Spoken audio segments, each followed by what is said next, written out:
Don Usher here, aviation legend. Don, keep going.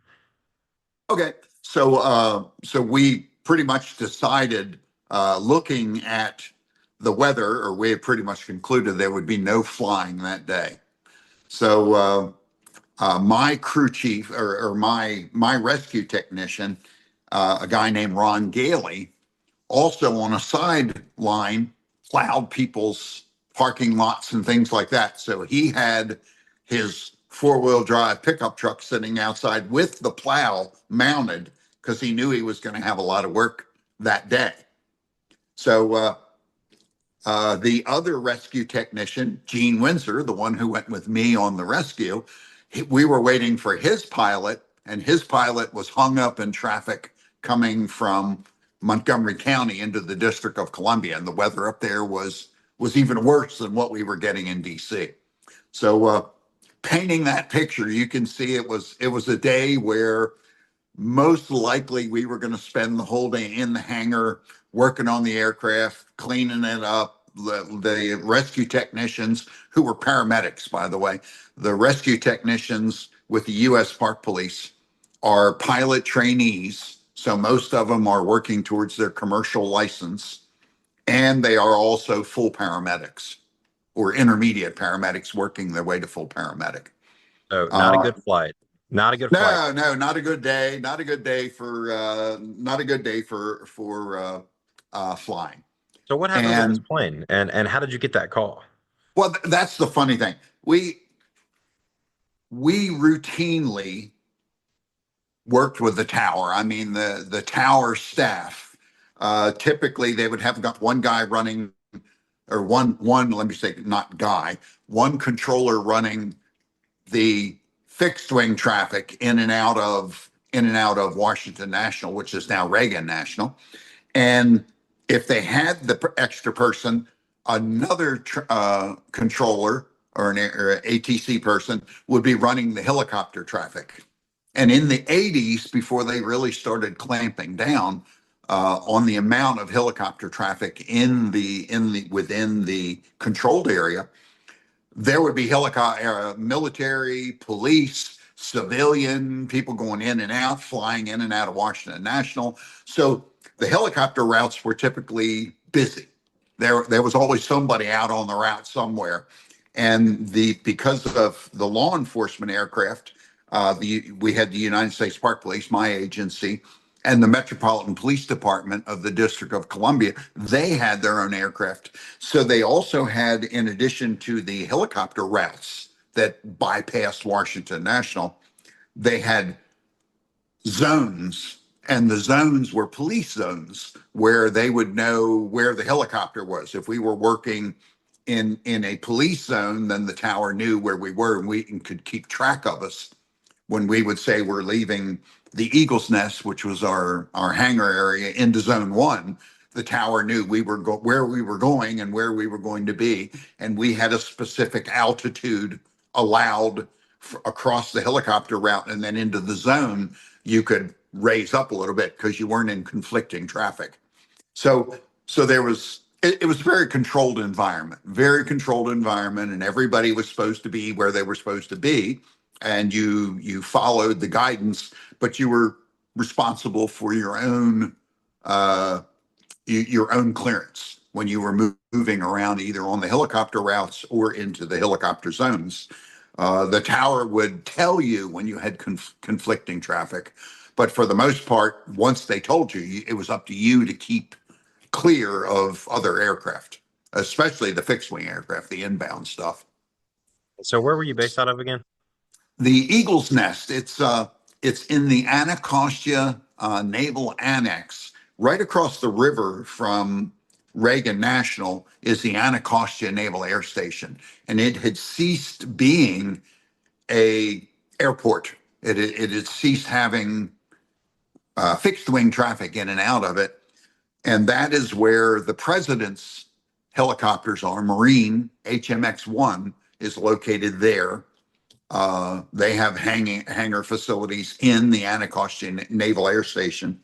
And we were just north of that in what was called the Anacostia Naval Annex, which actually belongs to the National Park Service.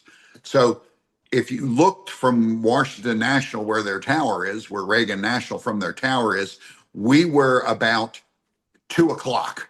And as soon as we lifted off and came out onto the river, onto the helicopter route, they could pick us up instantly. I mean, we were Oh, wow. instantly in their view. So we were probably as the crow flies, a mile and a quarter from Washington National, from Reagan National. I still speak the old name, and I guess I need to switch that to Reagan National. But so on that morning, the call. Well, back to the story. So we worked very closely with the controllers, and sometimes on midnights we would call the controllers when everything was quiet and they were in noise abatement and there was no one going in and out of the tower, but they still had to have staff there. We would invite them to come with us and fly one of the inbound routes so they could see what the pilots of the commercial aircraft were seeing on their way in. So when they were calling out a particular uh, waypoint to tell the tower they had reached a particular spot, we would fly them out about 10 miles, climb up to 5 or 6 thousand feet, come in and intercept the ILS and run an instrument approach for them so that the controller could see what the pilots were seeing as they came in. And they enjoy doing that. They like to see, what it is that the pilots were seeing on the way in. And we would do that on occasion. And it's not like we did it every night or anything, but we would do it once every couple of months or so, on a midnight if we were out on a patrol or on our way back from a medevac or something and had a minute. We would invite them and take them out and let them look at it. So Air Florida Flight 90 had been at that airport for a significant period of time. The airport was closed because of weather. They were clearing the runways. When they finally got the permission to do the pushback, there was a series of little events. And an aircraft accident is always a series of little things, for the most part, that eventually, if not checked, if not changed, they're going to work their way to an accident when you put them all in combination. And Air Florida, for hours before the crash, their sequence of events began.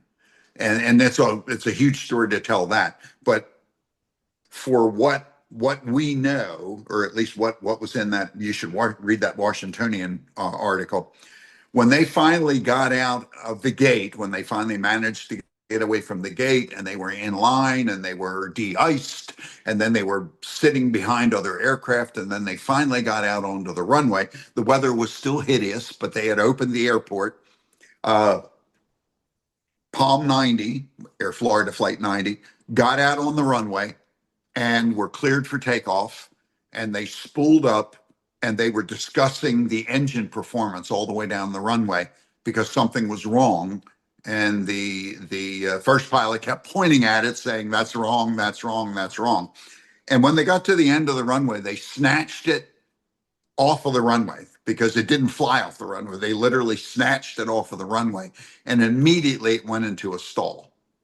What Hmm. had happened was they were taking off at about 78% power because of their inlets. Their inlet sensors were frozen with ice. They hadn't used any engine de-ice or anything like that on the ground. Uh, and they snatched the aircraft off at about three-quarter power. It went immediately into a stall. It stayed in the air for probably less than a minute and fell into the 14th Street Bridge. Goodness. So if you understand anything with aviation, I mean the tower, as soon as they get you out and they say Palm 90 clear for takeoff, they see the aircraft going, and even in the bad visibility, they see the aircraft moving, and then it goes beyond them and it went out of visibility in that quarter mile of blowing snow. And they, Palm 90 contact departure. So they immediately turn it over to departure. So departure is sitting there waiting for Palm 90 to begin its climb out and call them and tell them they're off the airport. Well, no call comes.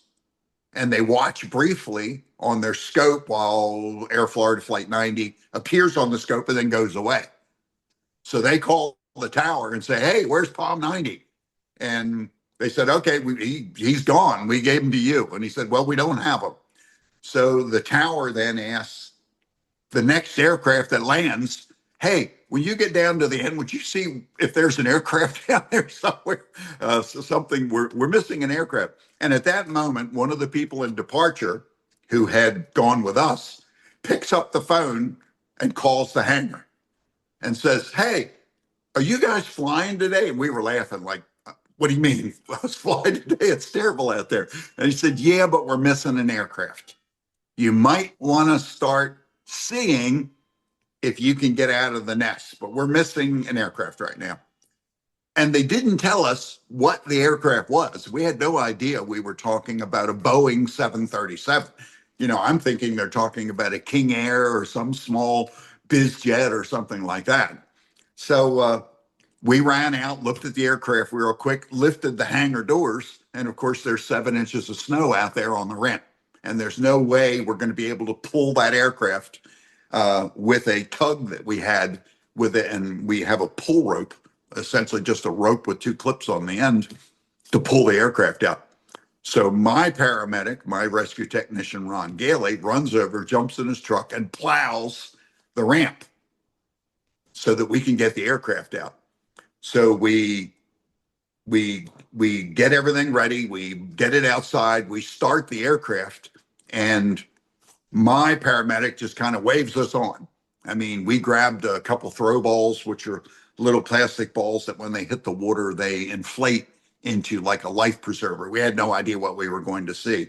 And just by luck, we grabbed the tow rope, which we just pulled the helicopter out with, and threw it in the back seat also.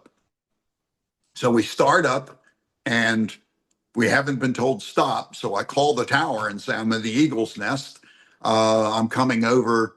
I'm coming over to the 14th Street Bridge area because that's where they're looking for an aircraft. And they said, well, the airport's closed. You can't take off. And I said, but that's why I'm coming. And they said, oh, okay, go ahead. Uh, so with the weather so bad, we flew down Anacostia Drive to the South Capitol Street Bridge, crossed the South Capitol Street Bridge, flew up to the Southwest Freeway, and then flew down the Southwest Freeway to the 14th Street Bridge. The weather was so bad, I was flying looking between my feet through the chin bubble to maintain visual contact with the ground. Mm.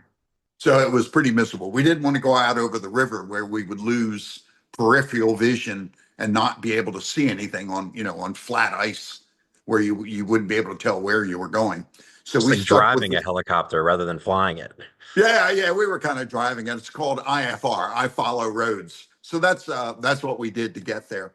And once we got there, Mother Nature cooperated with us. The snow kind of stopped. And when we hit the 14th Street Bridge, we were within a half a mile and we noticed the ice was shattered. There were rescue vehicles on one of the bridges, and there appeared to be traffic everywhere and people standing everywhere along the bridge and along the shoreline on the west bank of the Potomac River. As we got closer, we could see what appeared to be pieces of a fuselage. And the closer we got to it, we could see people around it.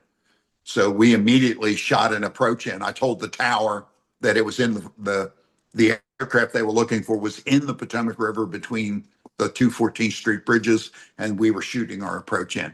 And from Unbelievable. that point on, what's interesting about how things work in the media, Chester Panzer, who is the photographer who won the Pulitzer for his videotape of the Air Florida rescue, had left Washington National just a short time before that, and in his videotape was Palm 90, Air Florida Flight 90. He had videotaped that aircraft along with the other aircraft all sitting there. And as he left Washington National, he heard the report that an aircraft was missing somewhere north of the airport and began driving in that direction. So when we shot our approach in, there was another camera crew there because no one had cell phones with instant video. So this was, 1982. There, if it wasn't a still frame camera, then it was going to be media. And media were the only ones carrying around a camera with them that was a video camera. And when we shot our approach in, for the brief moment that we shot our approach in, one media group had videotaped that. And then Chester videotaped from that point on. But one of the entire rescues isn't in video. The first person that was brought to shore was in between Chester arriving and the other camera crew changing their film to get back online again. How did you get him to shore? Well, that's the interesting part. When we arrived, we had nothing but the tow rope and the throw balls. So we threw the throw balls out. They hit the water, inflated, and the rotor wash blew them away. So they went. So they were gone. So we said, okay, that didn't work. And one other point in there, at the moment that we shot the approach in, there was an apparent victim flailing around in the water, probably within 20 yards of the fuselage. So we immediately went to him, figuring, oh, here's a guy trying to swim to shore. He looks like he's not going to make it. And when we got to him, he's waving us off, and all of a sudden he starts going backwards. And we look, and they're dragging him back into shore. This was an attempted rescue by Roger Olean, who was a worker at St. Elizabeth Hospital, and he tied together rope and battery cables, jumper cables, and everything, tied it to himself because he couldn't stand listening to him out there screaming and crying while they were waiting the time for us to get there. They had been in the water 20 minutes at this point. And he decided, I can't do it.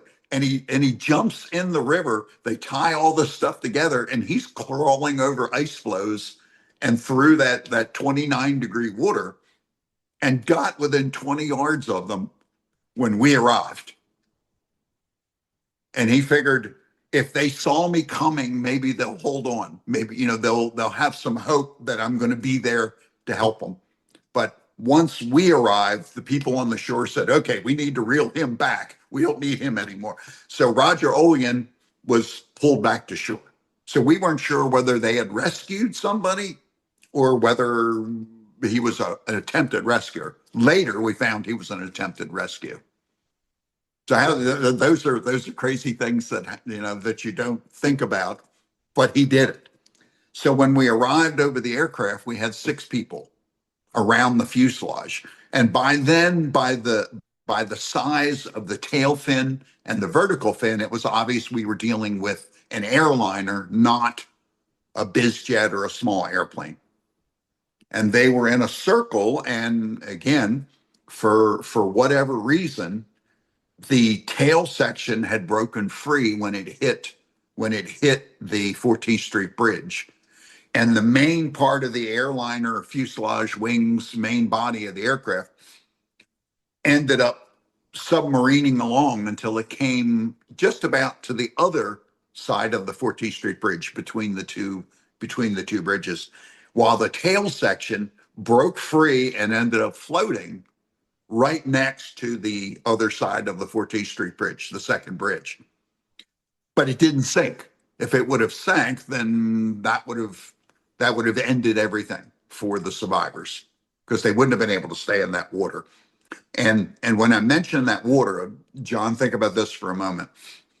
If you were during the summer and you went to a picnic and there was a beer can or there was a trash can full of ice with beer floating in it, and I ask you to put your arms, matter of fact, submerge your whole body up to your neck with your arms and everything in there for 20 minutes.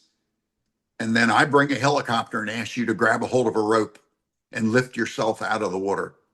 Frozen. Uh, Can you imagine? And that's only about 46 degrees. I mean, icy water in a beer can, in a trash can full of beer. That's 46 degrees. They were in 29.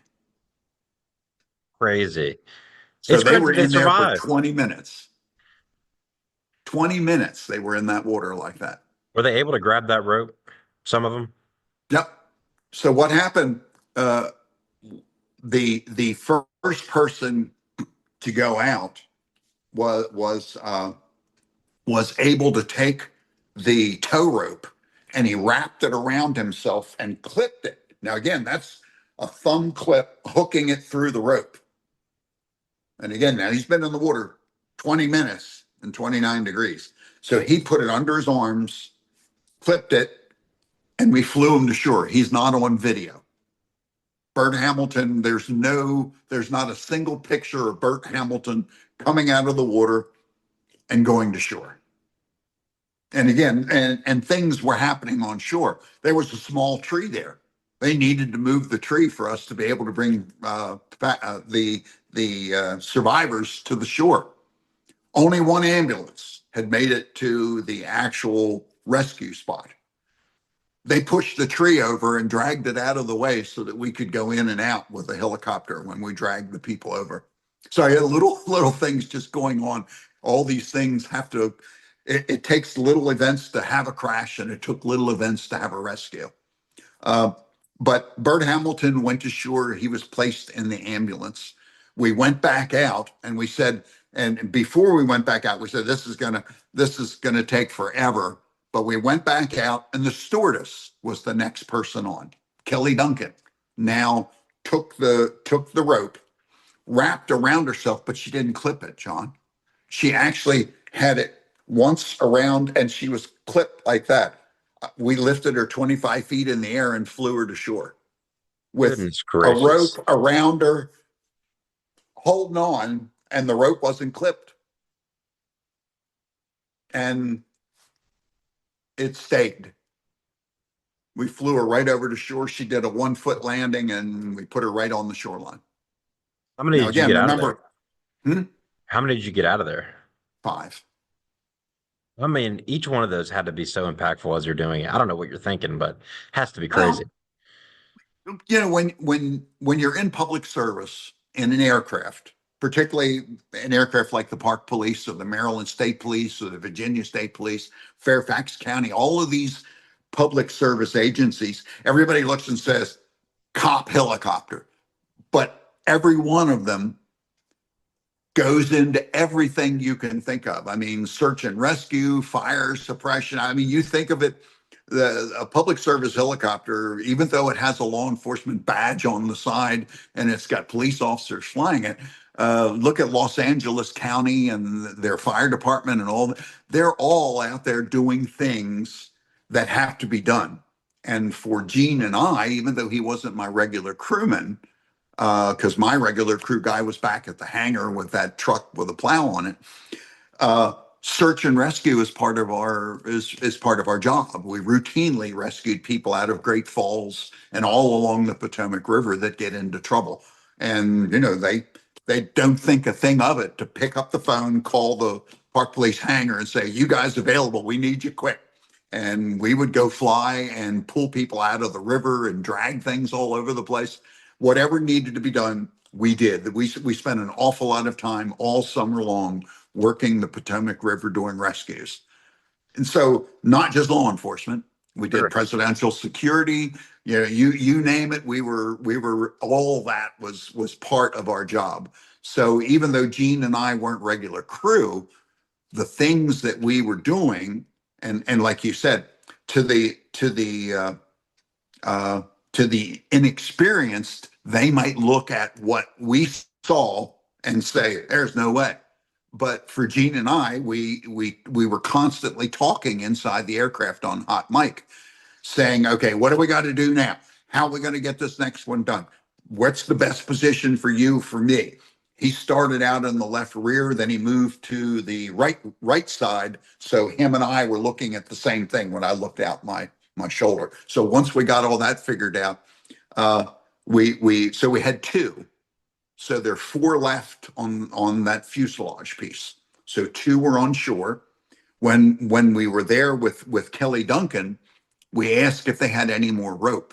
And a DC fire, it might have been DC, one of the fire departments offered a ring buoy. I'm not sure if you know what that is. A ring buoy is it's a life preserver with a rope attached to it where you could throw it out like in a swimming pool and people would grab it. You could pull them in. So they gave us that. The only problem is it only had about 25 feet of rope attached to it. So it really required us to try and drag them across the ice, which was very hard to do. So the so with a helicopter tow rope and a ring buoy, we went back out on the third pass, and we ended up with three people we were going to pull three of them in on the next pass. And again, the craziest coincidences. One of the one of the survivors, Patricia Felch, Nikki Felch, was given a personal flotation device that had come out of the aircraft. And the stewardess put it on her. So there was one person with a personal flotation device on. And and the what happened next was Joe Stiley grabbed Priscilla Tirado and Patricia Felch, and he had his arm, his shoulder, and his head through the ring buoy, and Patricia Felch grabbed the tow rope, and he grabbed Priscilla Tirado and tried to hug her, and I was pulling all three of them across the ice, Mm. dragging them across the ice.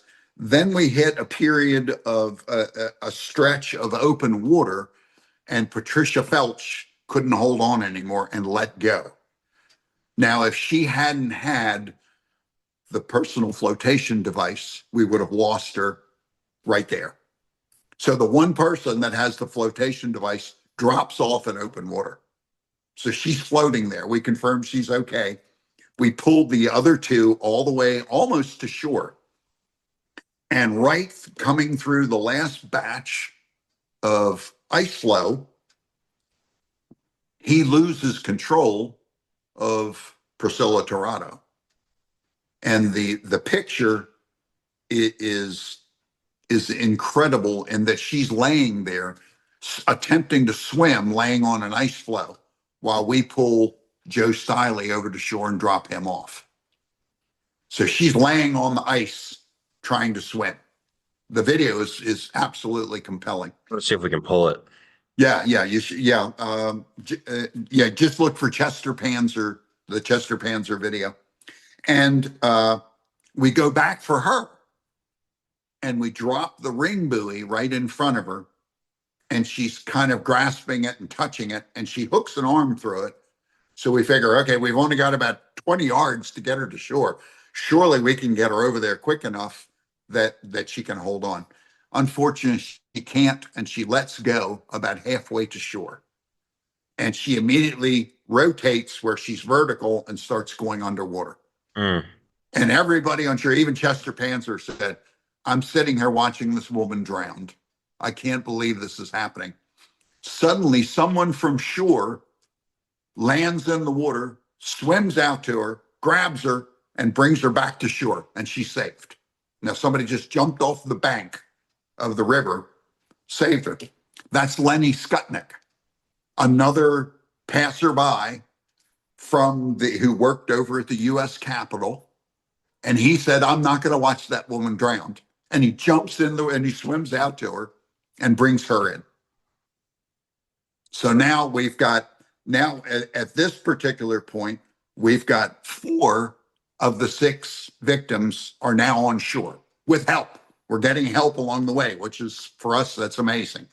So we immediately went back out to the victim floating in open water with a personal flotation device, which is Patricia Felch. Jean goes out to her, and first we drop a buoy to her, and she shakes her head. She can't do it. So we line the aircraft, and I fly by her head looking down at her. Gene gets out on the skid. Now, he's not hooked into the aircraft. He's just leaning against the back of the aircraft with his back, standing on the skid. And he reaches down, grabs her by the back of the collar of her clothes, lifts her up, sets her on his feet, and her foot goes across his toe, and he holds her. And he says, "I gotta go." And while we were doing this, I knew I was close to the water, but what happened was the skid the right skid went underwater. So we were just below the water line, so he could pull her up onto the skid. And that helicopter didn't float very well, so luckily everything went fine. But to get her, we actually put the skid in the water to pull her up onto the skid. So we flew her back to shore. So we had five. Five were now on shore of the six. When we went back out, the sixth victim was out of view, was gone.